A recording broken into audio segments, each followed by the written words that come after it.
¿no? El gobierno pues ha decidido extender la cuarentena por 2 semanas más. Ministro, gracias, un gusto estar con usted en nuestros estudios. Y bueno, el presidente ha sido muy transparente y muy directo, ¿no?, en señalar que se ha tenido esta discusión con el Consejo, además del comando pues, de COVID-19, el Consejo Consultivo, y se decidió ampliar la cuarentena por 2 semanas más. ¿Está usted satisfecho con esa medida? ¿Era realmente necesaria para poder atajar esta famosa curva? Bueno, primero, buenas noches. Buenas noches. Permítame saludar a toda la población. Bueno, el presidente efectivamente explicó las razones por las cuales nosotros hemos tenido que tomar decisión. Parte de las razones vienen efectivamente de mi sector, en la cual nosotros monitoreamos día a día la evolución de la epidemia y cómo la estamos viviendo en cada parte del país. O sea, esta no es una epidemia homogénea, esta es una epidemia heterogénea, se presenta en distintos ritmos y con distintos impactos en distintos lugares del Perú, ¿no? Esa ha sido una de las razones. La segunda razón es porque, como lo hemos dicho ya en varias oportunidades, el número de casos, aunque hemos logrado bajar el impacto inicial de la epidemia, que no se duplique cada 2 días, cada 5 días, lo hemos logrado enlentecer. El número de casos en el acumulado sigue aumentando, ¿no? Y eso está golpeando fuertemente a los servicios de salud. Esa es la segunda razón. La tercera razón es porque las actividades que tengan que salir eventualmente o reiniciar sus operaciones tienen que prepararse adecuadamente para las mismas y no tengan un impacto negativo en lo ya ganado, porque hemos ganado bastante. Como dijo el presidente, nosotros no estamos, ciertamente estamos perdiendo compatriotas, víctimas de esta enfermedad, pero de no haber hecho nada, las muertes se contarían por miles. Este es un argumento, ministro, muy importante porque, por supuesto, hay quienes dicen, oigan, ¿saben qué? Aceptemos el golpe, aceptemos que va a haber muertos, aceptemos que el virus, ¿no? Y bueno, y reactivemos la economía. Pero uno ve, a ver, hay ahí dos espejos, ¿no?, que me gustaría tener su comentario, aunque usted ha dicho que es complicado compararse con otros países por una serie de razones. Pero uno ve, por ejemplo, Argentina, Colombia, Chile, mucho menos cantidad de muertos. Pero por el otro lado uno ve Ecuador. Acaba de salir un reporte del New York Times que lo que señala que probablemente Ecuador tiene 15 veces el número de muertos reportados oficialmente al hacer la comparación de fallecidos en esta época del año, ¿no? Son 7.000 y pico más. Y por supuesto hemos visto pues las escenas dramáticas en el hermano país del norte. Es decir, el impacto en medio de todo ha podido ser muchísimo mayor. Bueno, lo hemos visto en España e Italia. Nosotros, si nos comparamos con España, España tiene 45 millones y poco más de habitantes. Nosotros tenemos 33 millones de habitantes. Nosotros tenemos en este momento 615 camas UCI. España tiene alrededor de 8.000 camas de unidad de cuidados intensivos. El hecho de no haber implementado las medidas sociales a tiempo, todas juntas, y que el pueblo español haya seguido las mismas, al final se ha visto rebasado su sistema de salud, que es 10 veces más grande que el nuestro, que es el tercero, era antes de la epidemia el tercer o cuarto sistema de salud mejor rankeado del planeta. Nosotros, contrario a lo que ha pasado ahí, 10 días después del primer caso, pusimos el martillazo. Todas las medidas sociales que estaban en el menú la implementamos en el Perú y eso nos permitió ganar tiempo y que el impacto sea mucho menor. El esfuerzo que ha hecho el pueblo peruano, todos nosotros, ya rinde sus frutos. Hemos lamentablemente perdido a algunas personas víctimas de la enfermedad, pero ciertamente lo que hubiésemos vivido hubiese sido un espectáculo dantesco. Con su gestión, bueno, es evidente, y todo esto pues el día a día, y lo hemos comentado antes, pero con su gestión es obvio que se ha dinamizado y se ha hecho mucho más agresivo el tema del diagnóstico. y probablemente eso también está explicando en buena medida el aumento de casos, porque Pero se diagnostica más, Ciertamente, evidentemente. ciertamente. Pero, por ejemplo, ¿por qué a su entender Colombia o Chile tiene un menor número de muertos que el Perú, de manera, digamos, más o menos importante? Bueno, Todavía porque estamos- durante muchos ¿Se ha años, respetado más la cuarentena? Durante- ¿Tienen un mejor sistema de salud? las dos cosas. Nosotros hemos tenido una mejor respuesta social, definitivamente, que Colombia y ciertas partes de Chile. Chile también ha tenido su respuesta social bien organizada, pero ellos dos tienen un mejor sistema de salud que el nuestro, una mejor cobertura, una mejor inversión, una mejor capacidad de respuesta que el nuestro. Nosotros durante los últimos 20 o 30 años hemos invertido 5.1 del Producto Bruto Interno para salud, ¿no? Lo que ha generado es que durante muchos años la poca cantidad de dinero que se le ponía al sector ha generado lo que tenemos, un sistema débil para esta magnitud de respuesta. Chile invierte muchísimo más que nosotros, Colombia invierte mucho más que nosotros. No es que sus sistemas sean europeos, claro. pero ciertamente son mejores que los nuestros. Otra nota del Washington Post señalaba precisamente, reconocía, ¿no? La reacción temprana del gobierno y al mismo tiempo, claro, decía, pero el Perú es un país complicado en términos no solamente de lo que podría ser algo cultural del irrespeto a la cuarentena, sino los temas de hacinamiento, los temas, o sea, eso definitivamente tiene que haber influido dramáticamente para el número de contagiados en nuestro Bueno, país. nosotros La tenemos pobreza misma. Nosotros tenemos varias epidemias en el Perú, COVID, en distintos tiempos. Tenemos Loreto, tenemos Piura Tumbes, que es casi lo que lo que viene pasando en Ecuador. Exacto. Tenemos la zona de Lambayeque, tenemos Trujillo, Ancash, o sea, La Libertad, Ancash, Lima hasta Ica. Otra epidemia es la de Arequipa hasta Moquegua, Tacna, y otra epidemia es la de Cusco. Todas en distinto momento. Si uno va a Moquegua, 41 casos. Poquísimos casos. Ellos pueden controlar en este momento y detenerla ahí. En Iquitos, la capacidad instalada de Iquitos ha llegado a su límite. En Lima, lo que empezó en la zona mesocrática de los retornantes de Europa y pasaron a los barrios San Isidro, Miraflores, Jesús María, Lince, se fue bajando y de ahí pasó a los barrios más populares. Hoy día en Lima las zonas más golpeadas son San Martín de Porres, San Juan de Lurigancho, Villa El Salvador, San Juan de Miraflores, donde están las condiciones mucho más precarias de vivienda, el hacinamiento, el contagio es mucho más frecuente, a pesar de haber cumplido las medidas de contención social, cosa que no ha pasado en el norte. El nivel de cumplimiento en el norte y en nororiente ha sido muchísimo menor, ¿no? Eso es, el norte se parece a Europa, digamos, en el sentido del incumplimiento social. El sur ha sido más disciplinado, Lima es mixto. Esa es la razón por la cual enfrentamos esa heterogeneidad. Así es. Hoy, perdóname, para completar la idea, y nos enfrentamos hacia otro riesgo. Son el desplazamiento de las personas que quieren retornar a sus hogares, a sus lugares de vivienda regular, que suman 130.000 personas, ¿no? Muchas de ellas portadoras del virus. Entonces, también tenemos que enfrentar un fenómeno muy nuestro, que no ocurre en otros lugares en esa dimensión. El doctor Jesús Valverde, que es el que encabeza la Asociación de Médicos Intensivistas, ha alertado que son 700 ellos. Entonces, y usted lo ha advertido muchas veces. Cuando hablamos de una cama UCI, no hablamos de la cama y el ventilador, hablamos del personal, además. Claro. Entonces, ahí tenemos una limitante también, ¿no? O sea, es decir, tenemos una cantidad limitada de médicos intensivistas. No sé si hay extranjeros que sean intensivistas y se podría aumentar esa capacidad, porque ahí se entiende muy bien, ministro, el objetivo primordial del gobierno, que el sistema de salud no colapse, porque en realidad pues es muy fácil que eso ocurra si el número de contagiados se te sale de control o de gente que necesita estas camas UCI. ¿Cómo vamos por ese lado? Mire, nuestra estrategia sanitaria se llama La Salud nos une. No es posible enfrentar esta epidemia desunidos. Ministerio de Salud por un lado, la Seguridad Social por el otro, sálvese quien pueda.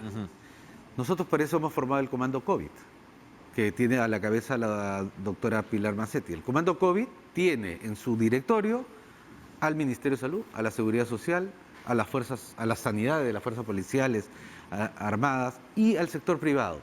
Cuando uno suma todas las camas, todas las UCIs, que todos estos, y todos los recursos humanos que todos estos subsectores tienen, levanta el número. En este momento tenemos 615 unidades de cuidados intensivos reportadas por los propios sistemas. Para el COVID. Para el COVID. Ahora, ¿en todas tenemos intensivistas? No.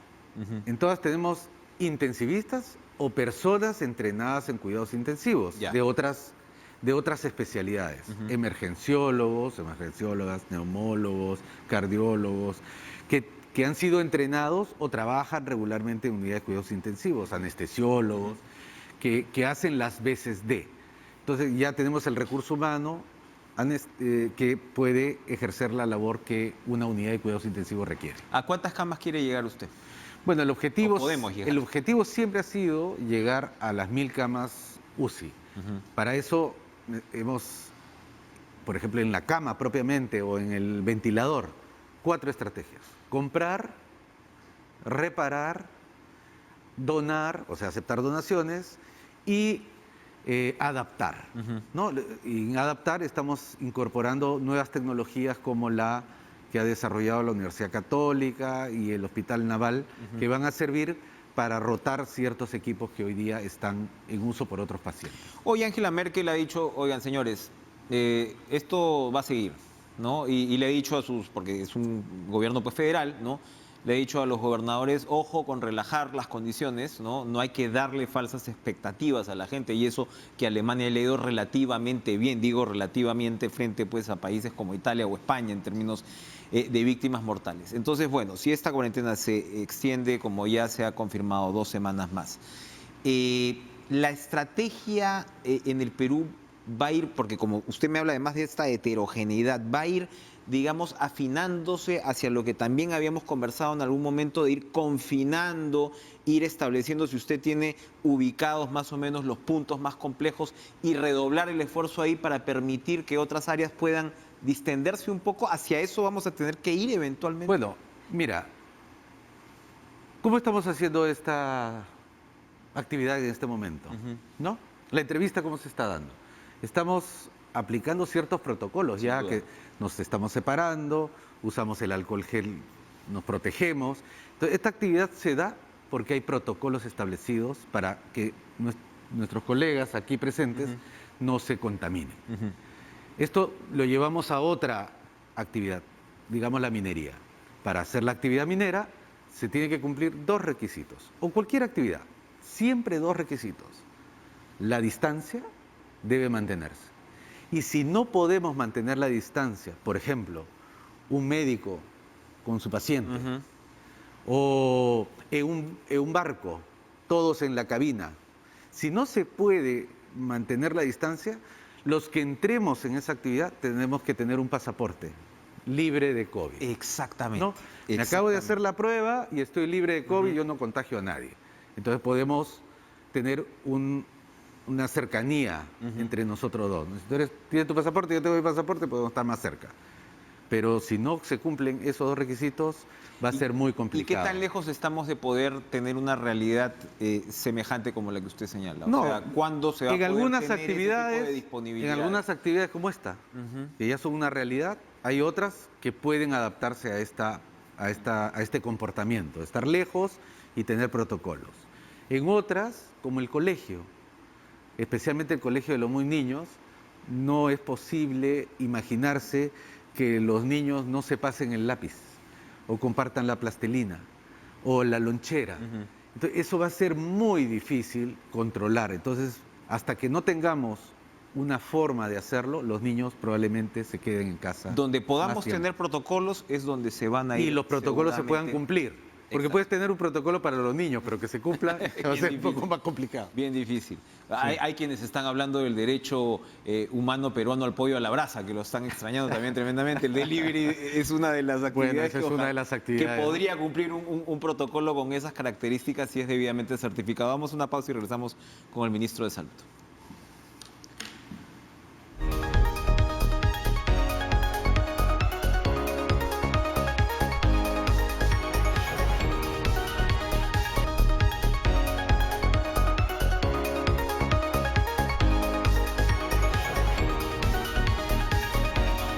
Ministro de Salud Víctor Zamora, en el tema de las pruebas, que como decíamos pues se han extendido bastante, comentábamos fuera de cámara, se van a extender más, va a haber más pruebas moleculares, pero por ejemplo los congresistas ¿no? que dieron, para tomar como ejemplo, ¿no? Hubo un par de ex congresistas, ¿no? Que no tuvieron resultado positivo en el caso de las pruebas rápidas y luego con el hisopado en el caso pues del ex congresista que falleció en el oriente del país lamentablemente y también el señor Luna. En el caso de ellos, se supone que las pruebas rápidas no te detectan porque tu cuerpo no está haciendo anticuerpos.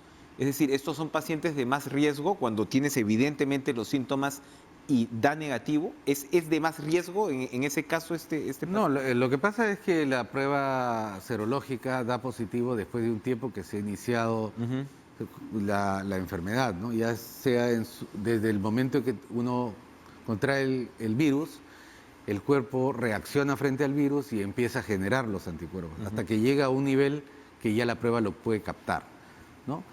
Ciertamente en las personas inmunocomprometidas o que tienen alguna enfermedad como la diabetes, por ejemplo, o son personas mayores de edad, la respuesta inmunitaria es más lenta o más débil y la prueba no lo va a captar. Y esos son los que se llaman los falsos negativos.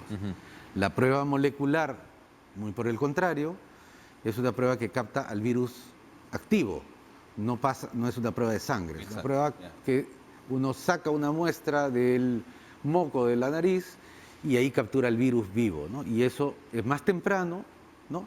Pero se negativiza cuando ya el virus te deja, se vuelve también la prueba molecular negativa. Ahora, el presidente Vizcarra decía hace poco que era aproximadamente 8% de quienes requerían atención médica que estaban en establecimientos privados. ¿Esto cómo va a funcionar? Porque claro, hay incluso versiones, yo le comentaba, ¿no? Directamente recabadas de que las clínicas privadas piden pues miles de soles, ¿no? De garantía para poder recibir a un paciente con estas características. ¿Esto está regulado? Bueno, no, en el país no se hace regulación de precios, ¿no? El país constitucionalmente establece las leyes de la oferta y la demanda. En cambio, en el Perú, los subsectores de salud no participaban en un mercado de intercambio de servicios.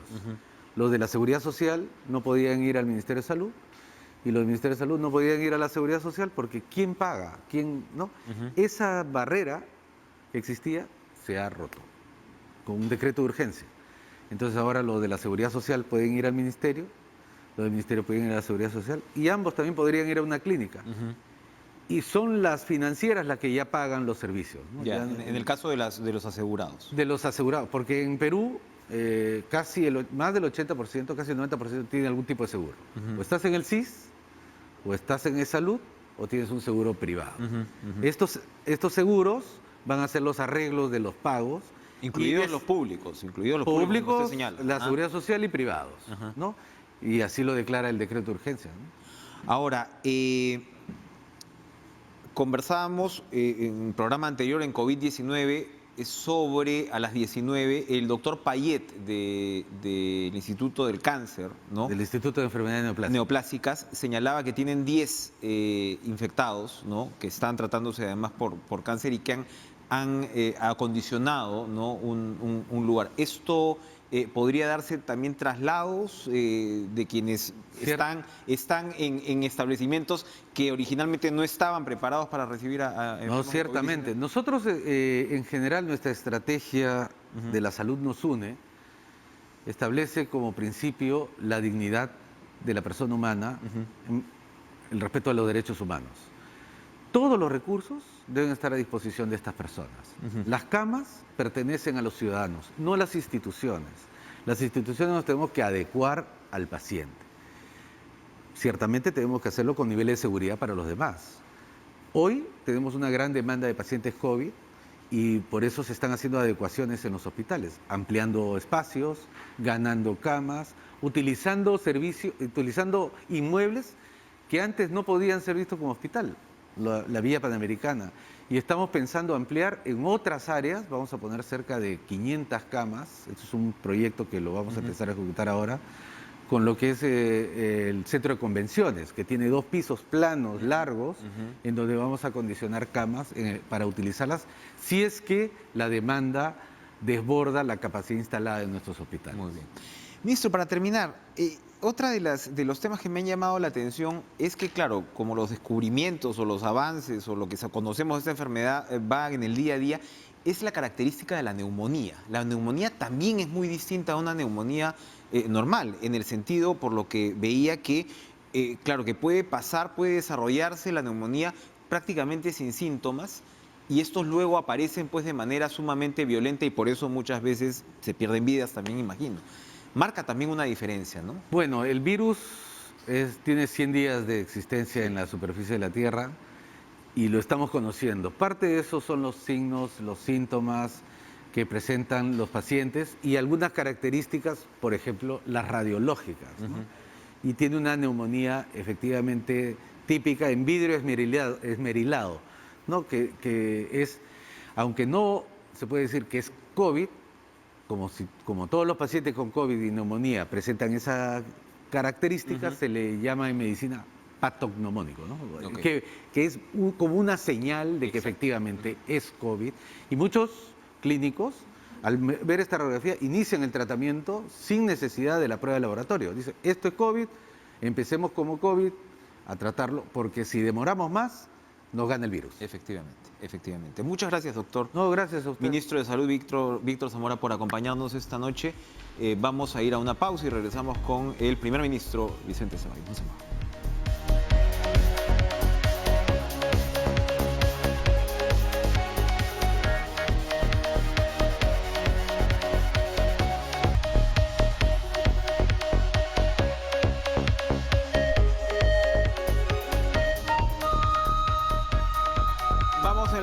En segundos con el primer ministro Vicente Ceballos. Evidentemente una decisión trascendente como la que se ha tomado de extender 2 semanas más la cuarentena, lo que implica 2 meses en total, ¿no?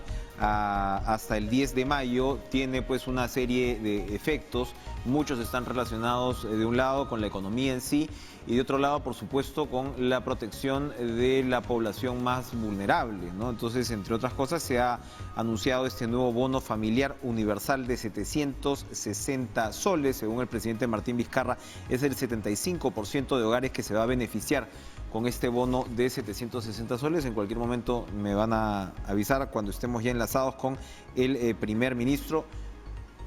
Le damos la bienvenida. Muy buenas noches, primer ministro Vicente Ceballos. Gracias por estar con nosotros esta noche en Cara a Cara. Don Enrique, buenas noches. Un saludo fraterno en la distancia.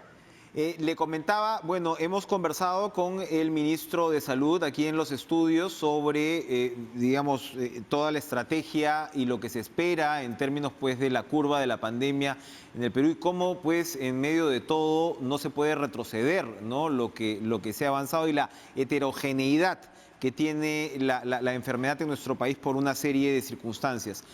Pero, digamos, en lo que significa el contexto de la protección de los más vulnerables, el gobierno, ustedes han anunciado un nuevo bono familiar de 760 soles y que el presidente Vizcarra ha señalado pues, que es el 75% de la población que se va a ver beneficiada. ¿Quién va a acceder, primer ministro Ceballos, a este bono?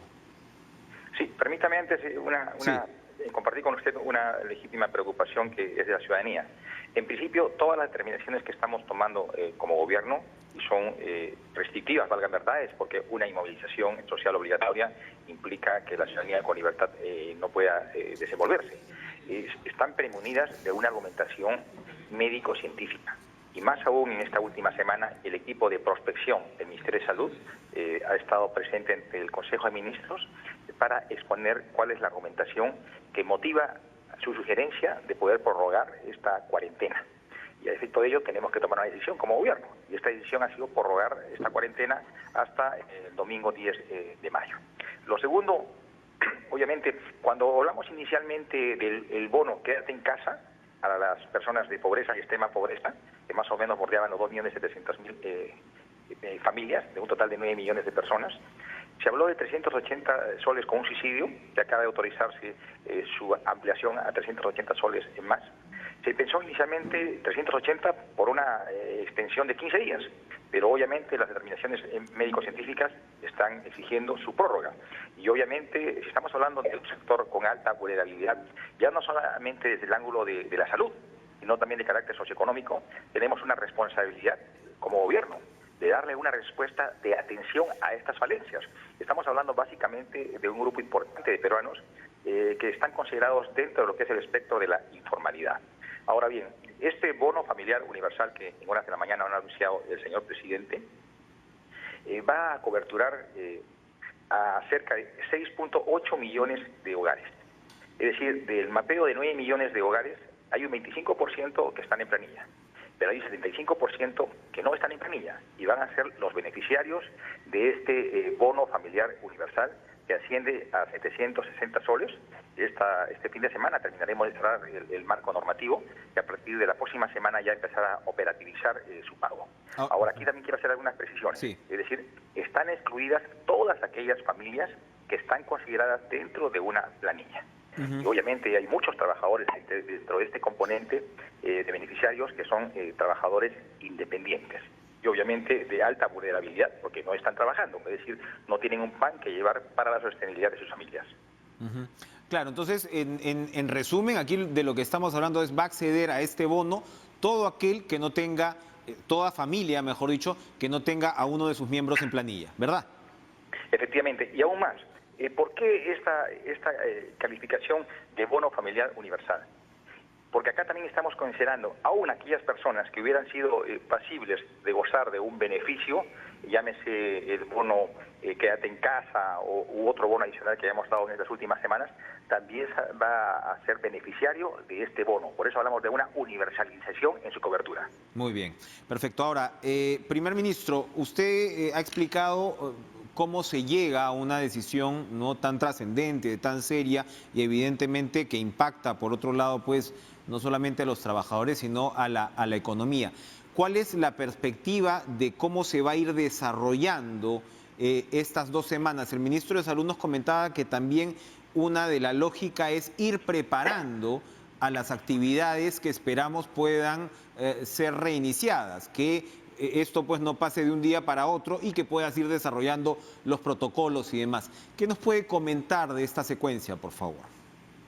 Don Enrique, solamente para ubicarnos en los tiempos, ¿no? Sí. Esta última prórroga vencía el domingo 26 y obviamente tenemos que actuar con responsabilidad y con predictibilidad. Podría darse la circunstancia que los informes médicos científicos del Ministerio de Salud nos digan, ¿saben qué? No debe continuar la normalización social. Lo que implicaba también una reanudación de las actividades económico-productivas. Entonces, allí tenemos que actuar con predictibilidad. ¿Qué significa? Que todos los sectores, especialmente los productivos del gobierno, tienen que ir trabajando plataformas de qué tipo de actividades, bajo qué protocolos tienen que reanudar sus actividades, porque estamos hablando de una reanudación gradual. Ya venimos trabajando largamente en esta última semana con precisión. En las próximas horas debe constituirse una comisión no necesariamente multisectorial, sino también con participación de gremios empresariales, gremios laborales, distintos sectores profesionales, académicos, para que puedan compartir de una manera consensuada esta propuesta que vamos a alcanzar al país para una reanudación de las actividades. Ahora, esta reanudación, insisto, tiene que ser gradual y por determinadas actividades o componentes y obviamente sujeta a estrictos protocolos de salud que tiene que dictarlos necesariamente el Ministerio de Salud.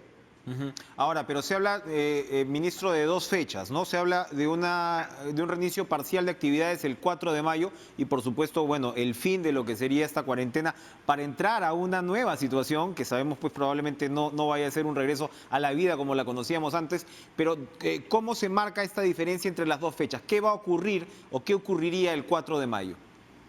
Hay una fecha optativa que es el 4 de mayo, no es una fecha cerrada. Bien. Sin embargo, se están evaluando y consistenciando una diversidad de informes y de opiniones. Ahora, le pongo un ejemplo, ¿no? No el 100% de las unidades mineras cesaron sus actividades apenas se dictó la cuarentena. Se puso una condición, obviamente la economía es un sustento importante para las actividades y las actividades que asumimos como Estado, ¿no? Y estaban operando, pero estas actividades sujetas, reitero el concepto, a estrictos protocolos, es decir, un aislamiento absoluto. Y obviamente la actividad económica tiene la cobertura económica para poder acudir a este tipo de exigencias. Igual pasaría, ¿no? Aquellas actividades que también estén sujetas o estén en la capacidad y condición de acudir a un riguroso aislamiento, es decir, una producción interna, obviamente van a ser las que tengan la primera prioridad, ¿no? Una de las posibilidades que se vienen evaluando, no hablo en términos cerrados, es la actividad minera, la actividad pesquera. Se está evaluando también la posibilidad de lo que significa el comercio alimentario a través de servicios de delivery. Son, como le digo, variables o actividades que están en proceso de evaluación.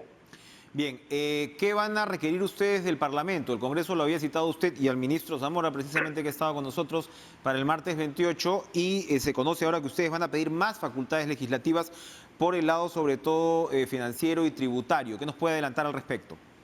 Bueno, en principio vamos con el mejor espíritu democrático. O sea, hemos sido citados por el Congreso para este martes, el ministro de Salud y también la presidenta ejecutiva de Salud. Y la agenda bajo la cual estamos siendo convocados va a ser una reunión virtual. Es justamente para poner a su consideración la serie de determinaciones y acciones que se han venido implementando como contención a lo que es el contagio de este virus. Ahora, en paralelo, como la opinión pública ya lo sabe, en su oportunidad pedimos delegación de facultades al Congreso. A efecto de ello venimos ya emitiendo una serie de decretos legislativos, pero también la necesidad y la oportunidad con que se nos propone de manera impredecible este virus, obviamente exige respuestas inmediatas. Y una de las exigencias es tener la mejor capacidad económica para darle sostenimiento a la serie de disposiciones que se están tomando.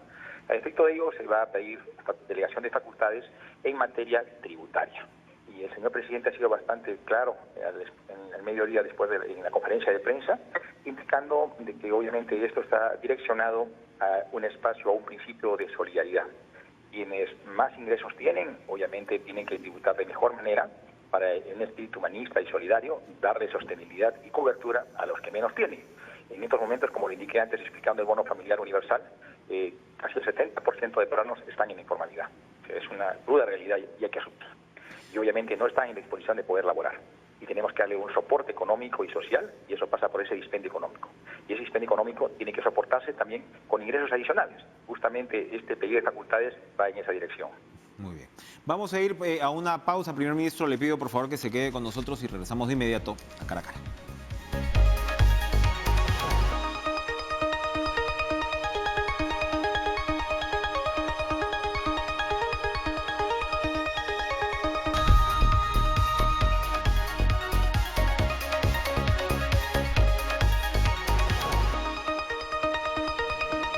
Volvemos con el primer ministro Vicente Ceballos. Le comentaba, ministro, fuera de cámaras, lo mismo que comentamos en cámaras con el ministro de Salud, que por ejemplo, ha salido este informe muy creíble, que hace un cálculo pues muy sencillo en el caso de Ecuador. Ecuador ha reportado un número de muertos similar al Perú por el COVID hasta ahora, país mucho más chico que el Perú, con mucho menos habitantes, pero un número similar de muertos, alrededor de 500 y pico.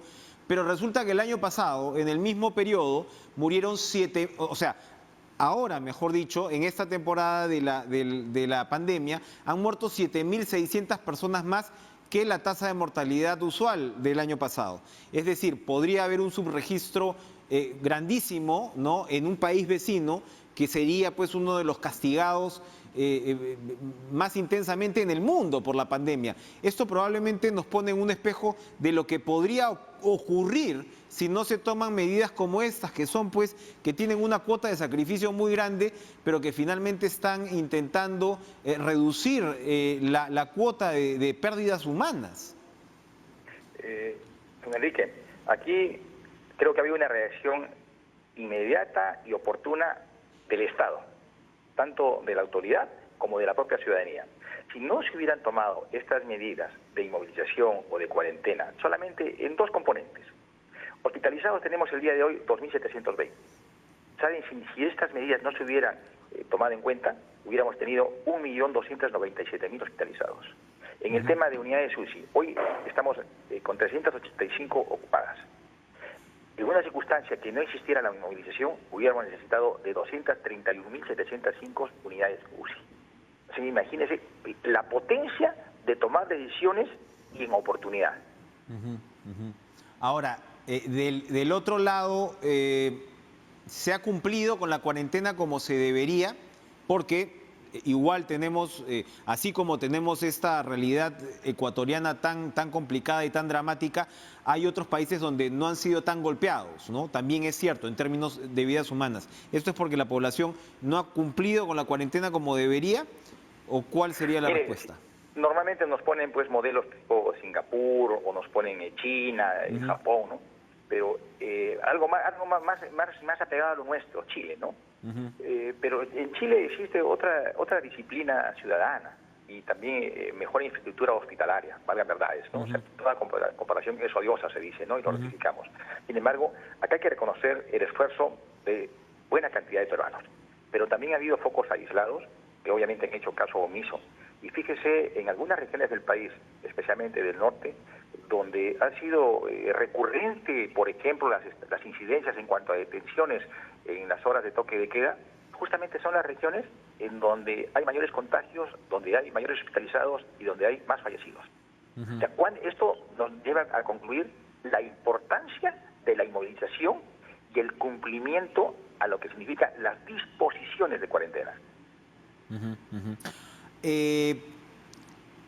¿Qué va a pasar o qué opinión tiene de quienes están volviendo a provincias? Son aproximadamente 160.000 personas. Hay preocupación por lo que eso puede ser un gran foco infeccioso. ¿Cuál es el cálculo que hace el gobierno ante esta suerte de éxodo interno que se está viviendo? Miren, se toma como modelo a nuestro país en lo que respecta al traslado de ciudadanos que han estado en el extranjero. Ya han retornado cerca de 12.000 peruanos a nuestro país, han estado sujetos a distintas reglas de cuarentena. Y valga verdades, estamos superando ello, ahora sí se ha disminuido gravemente lo que es el retorno de peruanos en el extranjero. Y en el caso del interior del país, ya habíamos advertido una presión social, si cabe el término, de la necesidad de volver a sus regiones o de las regiones volver a Lima. Y veníamos conversándolo con los distintos gobernadores regionales. Obviamente, algunos de ellos estaban muy apegados a una inmovilización absoluta, otros eran muy flexibles. Y hace 2 semanas, justo en el día que se dio el caso de Huancavelica en Huarochirí, habíamos emitido un dispositivo por el cual se facilita, pero con condiciones.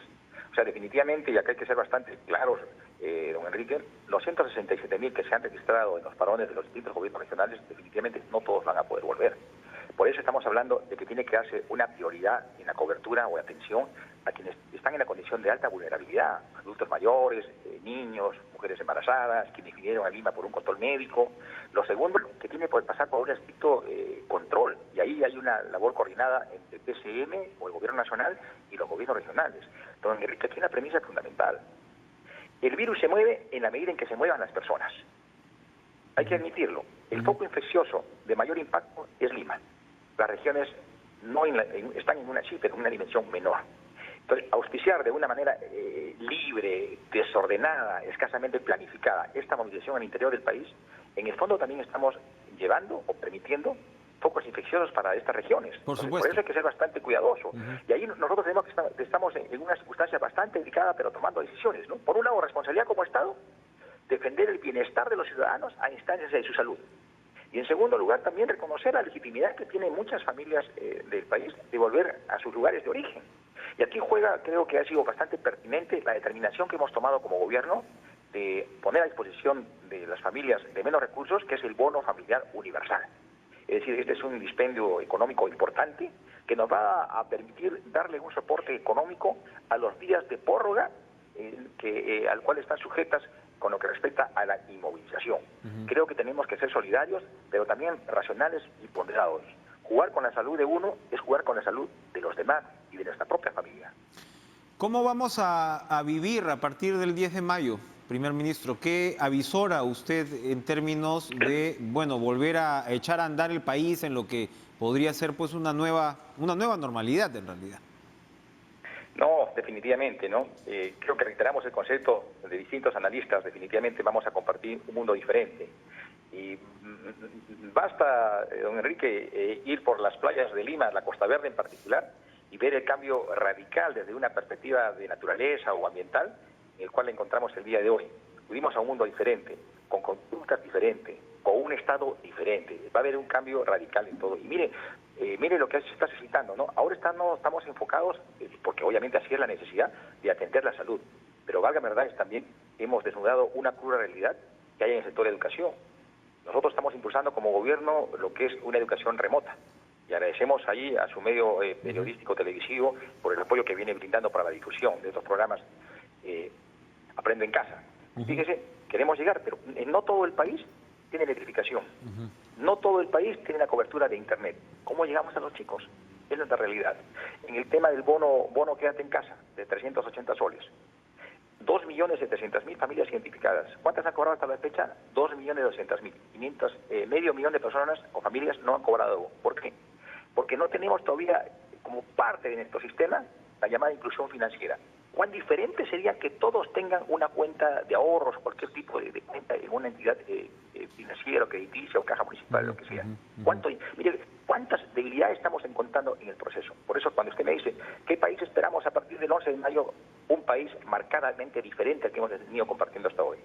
Y esto nos lleva para ir redondeando, primer ministro, que igual está la obligación ineludible de la democracia de transmitir el mando el próximo 28 de julio.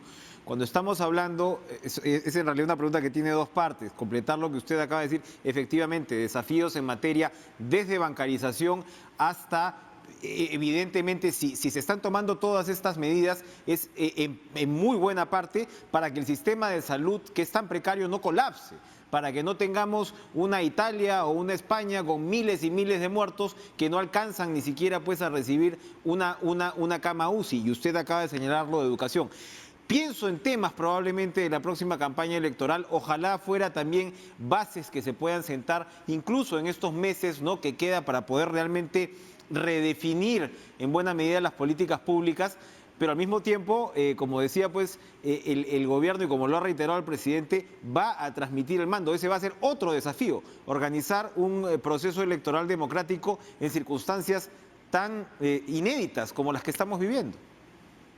Bien, aquí creo que tenemos que sentar una premisa y es una definición política del gobierno.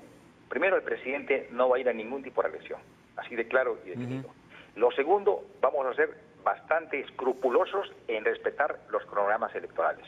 Elecciones ineludiblemente el 2021. Hoy se viene discutiendo en el escenario político materias electorales como que habrá o no segunda vuelta, habrá o no elecciones internas, cuando la urgencia del momento reclama otro tipo de prioridades como atención en la agenda pública nacional. Y creo que acá tiene que asumir un rol protagónico el Poder Legislativo ya instalado. ¿Cuánto nos ayuda de sobremanera, o nos ayudaría, por ejemplo, que la Comisión de Justicia se ponga a revisar la diversidad de proyectos que tiene en su seno respecto a la despenalización de determinados ilícitos que puedan ayudar al deshacinamiento de distintos penales del país? O sea, hay cuántos temas por abordar. Y aquí esto me permite una reflexión mayor, don Enrique. Este contagio, este virus, esta enfermedad, ¿es una responsabilidad del gobierno? Sí, y estamos respondiendo. Pero tenemos que responder necesariamente como Estado. Y aquí están inmiscuidos los tres niveles de gobierno, municipios, regiones, gobierno nacional, pero también la propia ciudadanía, organizándose, actuando como juntas vecinales, actuando en los clubes de madres, actuando como asociaciones.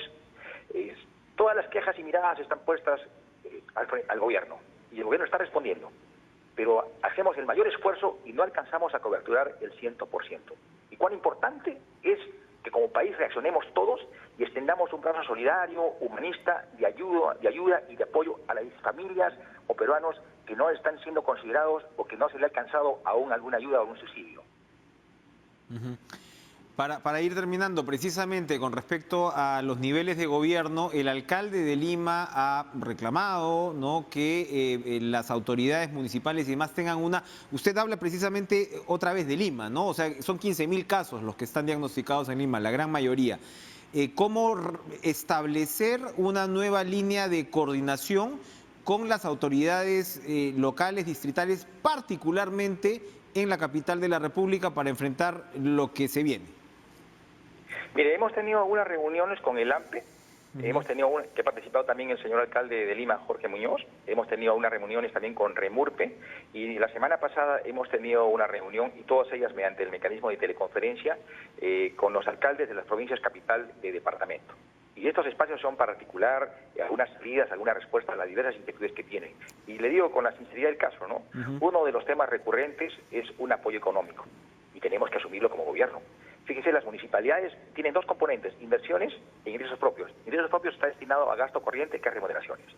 Y el tema de los obreros que participan en las jornadas de levantamiento, recojo de residuos sólidos, no ha cesado, han estado operando.